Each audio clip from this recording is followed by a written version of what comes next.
So on this bag, I'm just doing diagonal strips of stitching, lines of stitching to do the quilting. I wanted to show you a pretty clever, or I think it was a clever idea.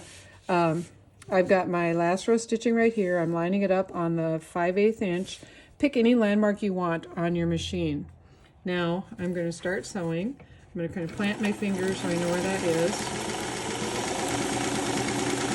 So the groove is underneath this finger, and you see how it stayed true. Here's my mark.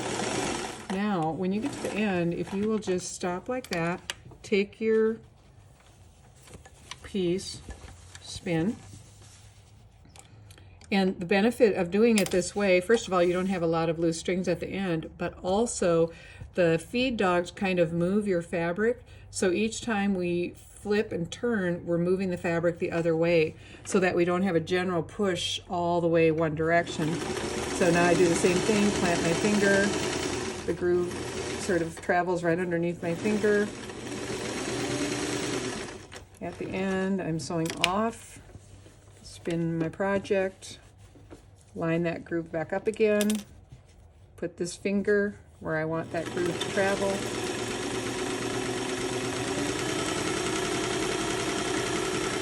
Comes out right on target every time.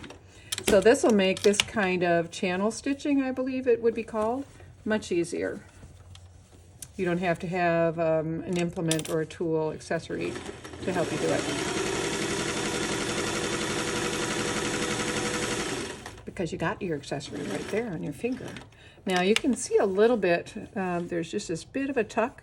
That's what I'm talking about with the way the fabric wants to travel. These feed dogs are getting a good bite on the under fabric, and the top fabric only has the foot, you know, it slides right along, so they end up different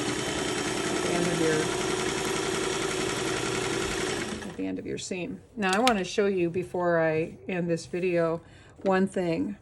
I ran out of bobbin thread in the middle of doing all this. You can't just snip these strings off. That is not going to work.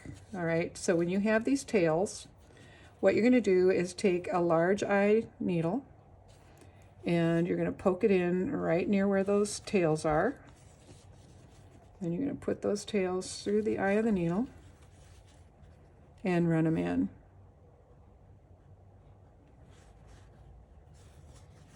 I like to do both at the same time. All right. Now they're buried. Then I just pull a little bit on the other end right here where they're coming out.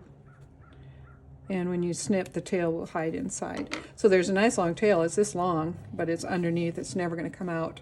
That's how you handle, and it wouldn't matter if that was on the outside or the inside. I do tend to pull them to the inside just because there's less brushing up against it. So, tip of the day.